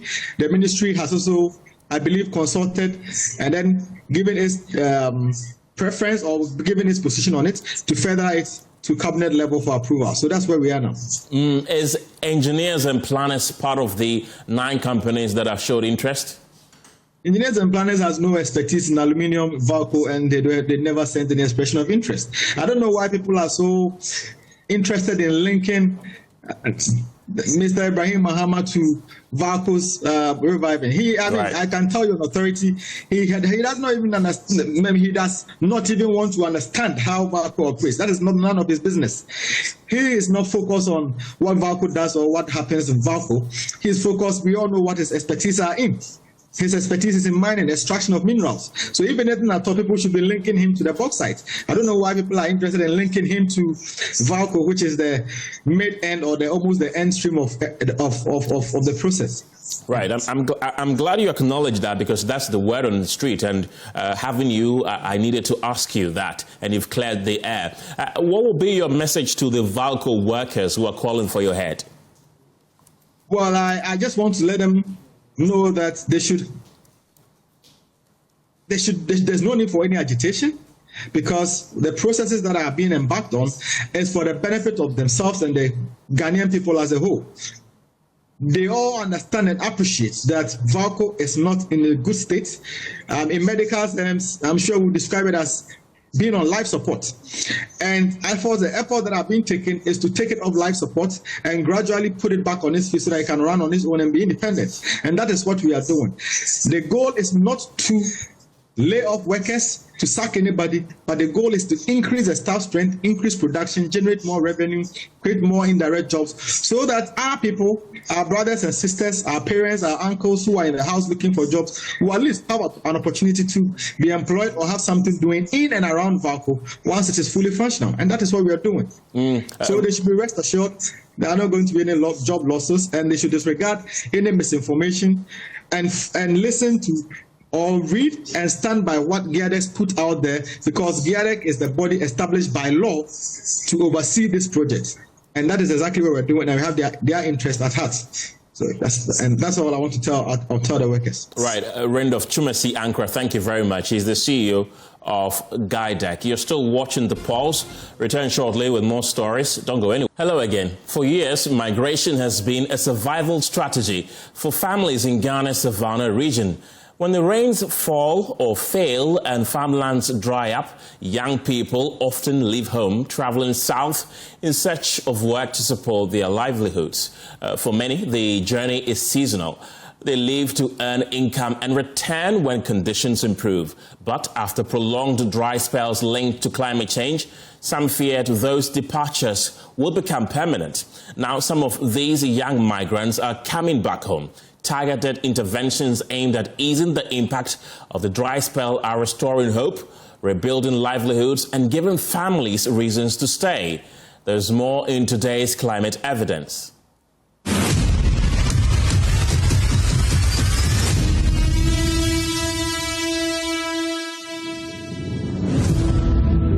Migration in this context emerges not merely as a survival tactic, but as a strategic adaptation to climate stress. The Savannah Farmers Brigade, SFB, a leading agricultural organization, has launched initiatives to support farmers, primarily by promoting climate-smart agricultural practices. 2 migrant returnees, including a 34-year-old Gifty Ibrahim, shared experiences of migration and how she lost her 6 acres of maize and 4 acres of groundnut to the dry spell, prompting her move to Kumasi in the Ashanti region. We went there to work and get money so that you can come and do small business. The maize I only have, because we don't have money. I only make this thing. The maize 6 acres and the groundnut 4 acres. If, when we go there, you will work and be send the money to the house. 2017, we no quite to say shop, to say head, to say tailor shop, say. Madam no point. Maybe apprentice for anyone, so money will be done. No, I could join you on wonder. And the chamber for you, so. Sometimes you could use so in the shop now, Tonga. But on such as back, all day to see. These stories are increasingly common across the region, particularly in communities like Daboya, Mugrigu, Mpaha, and Bole, where migrant youth are now returning home equipped with financial and practical resources. The region is highly vulnerable to climate change, with rising temperatures and shifting rainfall patterns severely affecting agricultural productivity. According to the Savannah Region Department of Food and Agriculture, 105,922 young farmers were affected during the 2024 cropping season, including 54,491 males and 51,431 females. To address this challenge, farmers in the region are adopting climate-smart agricultural practices like double cropping, which involves planting and harvesting 2 crops in a single season that enhance resilience and sustainability. This approach maximizes the use of the rainy season and reduces the risk of crop failure. Farmers can, for example, plant maize in April and harvest it in June, followed by groundnuts or cowpea in July. The double cropping initiative was informed by a study conducted by Professor Francis Malongza, lecturer and head of Department for Community Development Studies at the University for Development Studies, Tamale. There will be the gap between the northern part of the country and the southern part of the country. Because in the southern part, farmers are able to cultivate twice a year. Is that okay? And for that matter, their livelihood and the average income will be higher than farmers in northern Ghana. Is that okay? Right. So if the information on the changes in the duration of the rainy season is made available to farmers in northern Ghana, is that okay? Yeah. They'll be able to cultivate twice a year. That one, twice planting a year is possible. Because already we are doing it. Okay. We sometimes plant the watermelon, quickly we harvest it, then we'll plant maize. Sometimes you plant maize, then you harvest it, sometimes you sell it for as fresh. I'm into double cropping, but actually speaking, I started with the single cropping when I came to Damaru somewhere 2016. But I realized that when you go in for the single cropping, after harvesting, the land is just left there. So somewhere 2019, I tried to do the double cropping, where I planted groundnut first. The groundnut I planted somewhere April. Yes, that was somewhere April. April, May, June. I harvested the groundnut. Then I planted maize. And the maize, November, I went and harvested. And the yield was perfect. His research in Wa, Boko West and Bongo focused on cultural influences on agriculture. Professor Malongza and the Savannah Farmers Brigade are offering renewed hope, enabling farmers to adapt to climate variability, improve household income, and secure a more resilient agricultural sector. The initiative maximizes the use of the rainy season, reduces the risk of total crop failure, and helps bridge rural poverty gaps. Isaac Nonye's report for Joy News.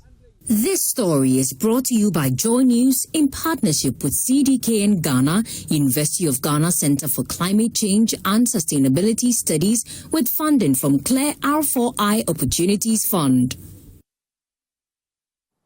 And Joy News is set to convene an extensive national dialogue on illegal mining on Thursday, February 12, following the airing of its investigative documentary, A Tax for Galamsey. Well, the documentary, which has sparked widespread public debate and covered troubling allegations of local government complicity surrounding Galamsey activities supervised by the District Chief Executive of Amansia Central, Emmanuel Obin Ajaman. In the immediate aftermath of the expose, the President has been petitioned for a prompt and thorough investigation into the matters raised. And the Joy News National Dialogue is expected to bring together key stakeholders to discuss the documentary's findings and whether MMDCs are the weakest link to the country's fight against Galamsey. Here are excerpts of that documentary. At the bank, Benjamin himself took the 3,000 Ghana cedis and deposited it into an account labeled Main IGF. Every step was filmed. He receiving the cash, filling the deposit slip, and even the teller processing it. Benjamin made photocopies of the bank receipt and handed the copy to us. We have now successfully purchased registration. Proof that this was not an unofficial backdoor operation, but an organized, systematic revenue pipeline built into official financial structures. The deeper we went into the investigation, the more we uncover the extortion network. This time, we visited the NADMO office hours later. Here, we met Evans Amankwa, the municipal NADMO director, the same officer whose men we had earlier seen at Red's residence. He welcomed us without hesitation, fully aware of our mission because one of his men had told him about us. He inspected the receipt we had from the bank. Yeah, out of February, yeah, denial reclamation. Say 1 line for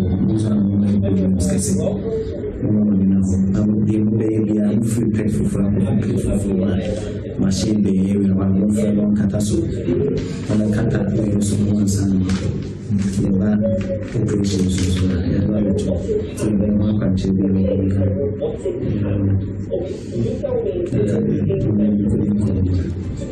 This direction was to confirm the amount to be taken. His officer, in another meeting room, requested that 2,000 cedis be paid to avert any ambush from NADMO officials.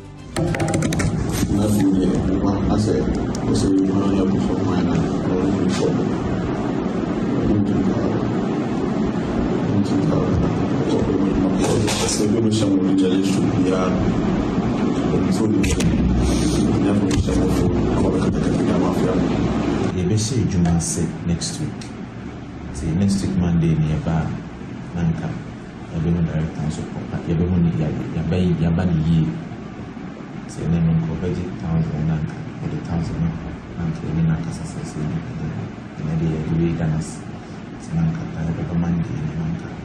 After negotiating, he agreed to the 1,000 cedis. This was paid to the lead negotiator at the director's office.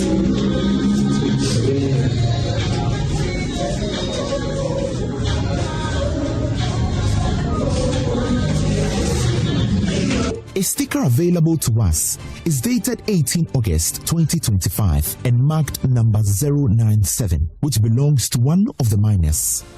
We're dating also now, 18 August 2025. How much did you say? 3,000 per each. You can watch the full documentary across all our various social media platforms. Let's come back to the studio and speak to senior news editor here at Joy News, Evans Mensah, who is joining us for more. Evans, tell us a bit more about the upcoming national dialogue. So yesterday we presented a petition to the local government minister, the communications minister, if you like, the spokesperson for the government, Felix, was also there. And he committed to do something about it. And something he said that was critical, although it wasn't necessarily part of our demands, was that they were going to open this up and look at all other municipal, metropolitan and district assemblies across the country. Because obviously, as we now know, this was written into law as a bylaw in this particular assembly. It was being implemented, and so they were taxing the legal miners and putting the money into the state coffers, as in the assembly's coffers. Right. The thinking of the minister was that it's very possible that there are other assemblies across the country in mining areas where this is happening, where they are also collecting taxes from illegal miners, billing some fines and collecting taxes on that equipment. That has been banned, by the way. Yeah. But assemblies are collecting taxes from them. That raises a fundamental question. This obviously, yes, focused on one particular district, that's in our investigations, but it's very, very possible that it is far widespread than the documentary showed. And as we know, Galamsey is a big issue. So why don't you pause and have a bigger national conversation around this? An area that we haven't exclusively touched in all the conversations we've had over the years in fighting Galamsey. Some of the advocates, like Ken Ashibe, has been saying it for a while, though, that if you really want to win the war, then you must be ready to severely sanction MMDCEs in whose jurisdiction you have illegal mining. None of the governments have paid heed to that. So this is an opportunity on the back of this to have that conversation. So we are narrowing down the conversation tomorrow to the MMDCs and simply asking the question, are they the weakest link in the fight against illegal mining? And so that we can begin to analyze that part of the equation a bit more. A lot of the focus has been on the national government, the ministerial level interventions, and we've actually even talked quite a bit about the role of chiefs, but we haven't had the same conversation about MMDCs and local authorities, those elected in that area, to do the job on our behalf, because they are the local government, if you like, the heads of the local governments, because they are very directly in touch with the reality. The metropolitan municipal chief executives are chairs of their respective security councils, the police work under that particular structure. And they report to him as a political head at that level. So they must know what's happening. And as it turns out, the assembly actually knows that illegal money is happening in this particular district. And instead of stopping it, they were taxing it. So that is why tomorrow we are having this. That's the scope of the conversation, the big picture, looking exclusively at that particular neglected part of this chain and just examining whether or not that is really the missing link. If we agree it is, then the next obvious question is, what solutions can we prescribe? And we're hoping that by the time the conversation is done, the panelists in the conversation would come up with some blueprint as to what to do with this. So who are we expecting on the panel? So you can guess that Ken Ashigbe has been the chief proponent of a targeted approach to dealing with the issue of the local government officials in this. He will be on the show. We have Suleiman Abraham will also be on the show. You'll have the environmental NGOs, Arocha Ghana would be represented. We have the National Association of Local Government Authorities, who also the president will be on the show because obviously they represent the various MMDCs and they can give us a national assessment of the problem. And then you have, of course, our colleagues who went undercover and did the work. And often when you do a documentary, you have hours and hours of footage. You are not able to, you have to compress those hours into 30 minutes, which is what you have here.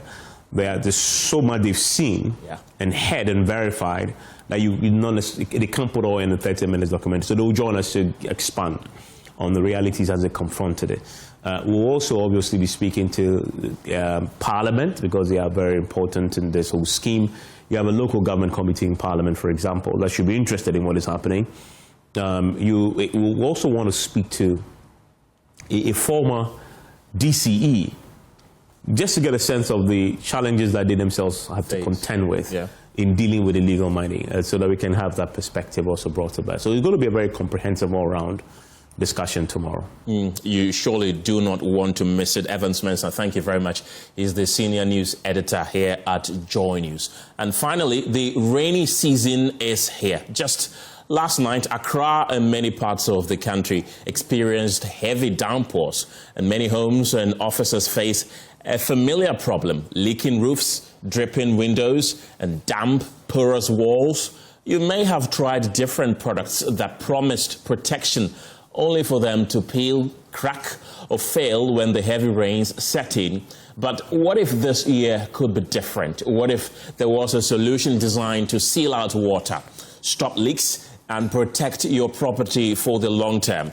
Well, Easy Waterproof Solutions, a product from Easy Paint, is being hailed as a reliable answer to water drainage, helping Ghanaians protect their buildings from leaks, moisture, and structural deterioration. And to explain how this innovative waterproofing system works, I'm joined in the studio by Stephanie Zenobia Opoku Dakwa. I'm beginning to call you Mama Easy Paint. Is that a good name to call you? That's a good name. You're welcome to the show, Stephanie. Thank you. There may be others who are just joining us today. They didn't watch us last week and the week before. Tell us a bit more about Easy Paint. Okay, so thank you, and good afternoon to your cherished viewers. So Easy Paint has brought, we're just introducing this product, which is the Easy Waterproof Paint that has been in existence for 20 years, but we now, making it a little more public to people who have problems with dampness, people who have problems with very salty lands that they built there. They have the walls peeling, they have the roofs leaking. Especially yesterday, I had a lot of calls when it started raining. And this is the paint that solves that problem. But aside you using it to solve your leakage problems, it also protects your homes, especially when you're done with your foundations. Yeah. So let's say you bought a land and you've just recently known as, and you want to protect your home before it starts getting to that deteriorating state. So once you do your foundations and your land is not very good, especially those of us building by the seaside or those of us near where they have a lot of saltiness, Ada, Tema, Takrade, and all those places, it is better that you start your building from the foundation with easy waterproof paint, so that it will stop all the problems that would have come from, you know, the ground, and then affect your homes. Yes. I think it virtually rained everywhere in Accra yesterday, and I think that might be bad news for people who experience leakages. Exactly. Do you have any solution for such people? Yes, we do. So as yesterday, I had some homes calling that their walls have broken down. And this comes, you know, this only happens when it rains and then you're not very particular. Usually it rains and then you see that the walls have been soaked with rain. And you think, oh, once the sun is up, it will just dry and then leave it. But what we forget is once this water stays in there, it keeps soaking it and then it weakens the walls. From the roof, as you're watching on your screen, this is somebody's room. It starts showing these, you know, small patches, and you just, oh, leave it. It's just something, it will just go off very soon. But these are what deteriorates, because the problem comes from top of the roofs. And when the roofs are, you know, not painted with waterproof, most of these roofs that has these problems are roofs that have the floor, the cemented ones. So they get cracks in them, and once Easy Paint waterproof is painted on that, it will stop that problem from allowing the rains to come in. So those who have Easy waterproof on their floors or on their roofs, I'm not sure yesterday they experienced any leakage in there. And those who do not have it on their walls or their homes, once it's on the wall, the rains will just come, it will just be washing it and off, just be going like that. But if it's not on and the water just stays in and seeps in, that is what weakens our walls and then our homes. I read an article, I think 2 days ago, that it's been raining virtually every day in the UK since the turn of this year. And I'm wondering if it happened in Ghana. Many people would have had issues, but of course, if you're using Easy Paint, you wouldn't face any issue at all. You wouldn't face any. I tell people that for those who are very lucky, and then yesterday, if it had rained even during the daytime, and you're ready to buy Easy waterproof paint, that's the best time you could have done your cleaning. Because once the cleaning is done, today we have a very good weather. So if it's very dried, then you can do your application. So those who have their buildings already and are now getting to know Easy waterproof paint, is not late yet. You can still let your homes get dried, get Easy waterproof paint and protect it. Once the sun is on, once you know that you have a very good weather, you can do the painting of the Easy waterproof paint and your homes are protected. We're looking at the roofing sheets there. Yes. We have a lot of roofing sheets whereby people use aluminiums, and in using that they use nails in them, thereby, you know, perforating through the building and giving them leakages and all that. How can Easy Paint help solve that issue? Okay, so you see this very roof this is a new roof, but they are protecting it before it starts giving them problems. But the old roof that was showing, if you watch it very carefully, that is the very olden type roofs. And just look at the way it's laid. Just look at all the gaps in there. So these are the problems that happens. Once the wind is very strong, it starts raising them up. So when you're painting, you paint where the nails are without mixing. And then where they are, you know, the openings, those places also have a thicker layer of the painting so that it stops the other rains from the smaller places before it gets there and then it drifts in. It is closed. Yes. We have people who also like to use aloe-zinc a lot, especially those who live in coastal areas. Exactly. And we know that they are often disturbed by the sea. How can somebody who lives in a coastal area who wants to use aloe-zinc in their building incorporate Easy Paint into their building materials? Very easy. Very easy, like Easy Paint. we do just the same process, but in that, the first, you know, I tell you that the first coating has to be light, but those near the sea areas, their coatings are a little thicker. We don't make it very light for the first coat. We don't make it very light, like all the ordinary ones. We make it a little thicker, and then the second one also goes on the same thickness so that it will seal the alu zinc from getting all that saltiness in there. We have some very stubborn individuals who would like to build in waterlogged areas. Briefly, you can see through their walls that water marks are there. Briefly, what is the solution for those people? So all we need to do is that we make sure that the water in there is dried, the wall is dried. Once it's dried, we apply the easy waterproof, both interior and exterior there. Then they're good to go. You don't have any problem. But those people also, we can also do a digging around their buildings where the walls are, and then we put a thicker layer on the ground in there to solve it from seeping into the walls as well. And then what about those who still insist on building in waterlogged areas? Can Easy Paint save them? It can. How? So before you do your building, just as I was saying in the beginning, once you start laying your foundations, the Easy Waterproof goes down there into your foundation. Then you raise the buildings with it. Once the walls come up, we paint with Easy Waterproof paints. Like those blocks, we lay it just beneath it. Once the blocks are plastered, we do another coat of the waterproof paint, and the house is good to go. It stands and then it faces every problem before it deteriorates to this state. This is a very deteriorated house, and to live in this, you need to do a tougher work by cleaning the entire house, interior and exterior, before you apply the Easy Waterproof paint as your primer, and you're good to stay in.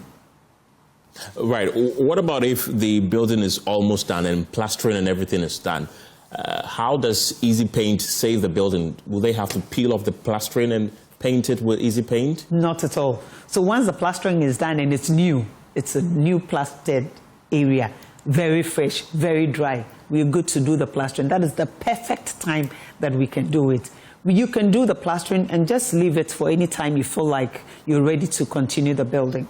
And it stays like that, doesn't have any problem, because the Easy Waterproof paint is solving that problems that would have happened. And how will Easy Paint help solve the leakages that come from people's windows? So the other time I was telling you that because, you know, the windows are also a layer of the block and things. So before they do that, there are some spaces around there. All we just need to do is bring that place up, clean that area, then apply the Easy Waterproof paint. It seals it, then the windows go back. If somebody wants an Easy Paint right now, where do they get some? Our main office, it's at Abeka Junction. We are just closer to the Shell filling station, or adjacent the Allied filling station. You can give us a call on 0243 707696, 0243 707696. If you're in town around Accra and that you would want to pass by our shop at Tudu, opposite the Lebanon House, aside that, any other place that sells hardware or building materials, just look out for this bucket with Easy and then the waterproof written on it. Get yourself one. But if you want it in colors, just come to our office. We'll give you the preferred color of your choice, and you can save your home. Stephanie Opoku Dakwa, thank you very much. Now I've given you a new name, Mama Easy. Thank you, Papa Easy. Thank you for passing through. You're still watching The Pulse. We'll return from the break with more. Don't go anywhere.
You're welcome back. Worldwide Word Ministries is marking a decade of faith, impact and transformation. For 10 years, the ministry has been dedicated to spreading the word, shaping lives and raising people to reflect the character of Christ through powerful teachings, community outreach and spiritual mentorship. As it celebrates this milestone, the ministry is reflecting on its journey, honoring God's faithfulness and looking ahead of greater impact in the years ahead. And joining me in the studio this evening to discuss WWM at 10 are senior clergy members, Apostle Eugene Ajekum and also music director Abna Jemfi. Ladies and gentlemen, thank you very much for joining me in the studio. Let me begin with you, Apostle. Tell us a bit about your 10-year journey from 10 years ago till now, how far God has brought you. Okay, thank you very much. Good evening to all your viewers. It's been a great honor and great privilege to come. The vision was given to our father, the Prophet John Annoh-Dompreh, in the year 2011, where the Lord gave him the name, the Worldwide Word Ministries. But at that time, he had not given him the go-ahead. So in 2016, that is 14 February, the Lord asked him to start the Worldwide Word Ministries. At first, we were meeting in, rented venues, and also we're moving from place to place as to have our daily worship. It has not been an easy journey, but God has been faithful unto us. It's just, which year did we have a good auditorium? It was 2021. Yes, during the COVID season that God gave us rest. Right. Yeah, we're able to put up our auditorium. That is where we have our worship now. Let me come to you, music director. Have you been with the ministry since its inception? No, I came in a year after the inception. That's after 2016. I came in 2017. Yes, I joined somewhere early part of 2017. And I've been with them ever since. And since you've been there from 2017 till now, how transformative has the church been on your life? It's been a tremendous journey from the time I joined till now. The church has had a very great impact on my life, not only me, but my entire family as well. I mean, since I joined, I never experienced the Word of God come alive in my life. But now I can tell for a fact that the Word of God is alive. It's so real to me. Sometimes you read the Bible, it's like stories, but now you see it happening live and counted, like it happened in the Bible where Jesus actually healed the sick, raised the dead. And it's happening live in our ministry. It's not when you go somewhere else where we are holding crusades that you can actually see that, oh, this thing can really happen. But in our church, it's really happening there. Right. And so like we always say, God is everywhere, but the manifest presence of God, you can actually tell that it's in Worldwide Word Ministries. Yes. And how many souls have you been able to win for Christ through this ministry? Apostle would want to answer that. Yeah. You know, when we started the ministry, I was privileged to be part of those who started the ministry. Our first service, actually the first service was done in our Man of God's house. We were 19 in number. But as at now, on records, we have over 700 people being part of the ministry. I'm talking about records, on our records, people who have expressed interest to become members of the ministry. I'm talking about the records we have. And through the teachings of our father, the prophet, you know, we have several platforms that we engage, we spread the word of God, and it has caused a multitude, you know, to be part of the ministry. It's been a great impact. I would like to also add that apart from the impact we have had, we also have an arm of the ministry called I Care Missions, where as an arm of the ministry, we go to communities, we take care of the poor, the needy, the widows. Yeah, it's an actual ministry where the needs of we are practicing the Bible. Jesus Christ said that as you have done unto those whom the people that you were giving water to, the people who were naked that you clothed, you have done unto me. So we also have that kind of impact where we go to communities. It's not in Accra alone. We go to Cape Coast, Eastern region, just to take care of the needs of the poor within this the SOS. And what activities are lined up for the 10-year anniversary? Okay, so currently the anniversary is ongoing. Yesterday we had the major crusade at the Medina Market. Today we are having the career day, so where we're bringing people to talk about various careers and what they can learn from it. So tomorrow we'll have the prophetic service where Prophet John Annoh-Dompreh will minister himself and will experience the power of God. and the move of the Spirit.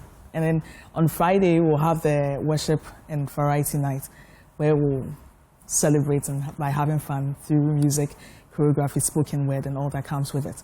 And on Saturday, we'll mark the celebration itself. We'll have a service for that purpose. So where we'll celebrate the day, so it's the 14th of February. And then on Sunday, we'll have the climax, which is the grand celebration. Yeah. I'm impressed to know that within the last 5 or 6 years since you built the church, you've been able to win about 700 souls for Christ. Are there other branches outside of Accra, or it's just Accra? Okay. Last year, our father, the prophet, received a word from the Lord that we go to Kumasi.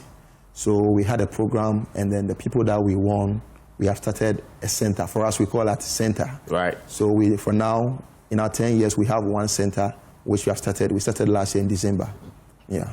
And I think the COVID-19 pandemic taught us something. It taught us that we can worship God anywhere, especially through social media. You mentioned that you have some social media platforms which you gather worshippers and all that. Can you tell us about it? Mention the name so that listeners out there who are touched and will want to join the church will be able to visit. I would want my sister to do that. Okay, so currently we're on YouTube and on the World Wide Web TV, and then the John Annoh-Dompreh Ministries. We're also on satellite TV as well, the free-to-air. So you can find us on the free-to-air satellite TV. And then we're also on Roku TV, Amazon Fire TV. So wherever you are, you can actually catch us live. You are very high-tech. I'm impressed yes, with that. Yes. You're still on the 10-year celebration. Are you inviting other pastors from elsewhere? And who can even be part of it? Do you necessarily have to be a church member before you can join in the celebration? Like I said, the ministry name is a Worldwide Word Ministries. The word of God is meant for everyone who will accept the Lord Jesus Christ as the Lord and personal Savior. But within this celebration, we are inviting all and sundry, anyone who believes in the Lord Jesus Christ, who has accepted him as their Lord and Savior, that we are inviting everyone that to be part of this celebration. Yeah. Right, ladies and gentlemen, thank you very much. I'm touched. You just brought the word of God to the Joy News studio, and that brings us to the end of the polls this evening. Thank you very much for being a part of the show. For more news, you can log on to myjoyonline.com. My name is Kenneth Jesse. The news team returns at 7 p.m. with News Prime. Have a good evening.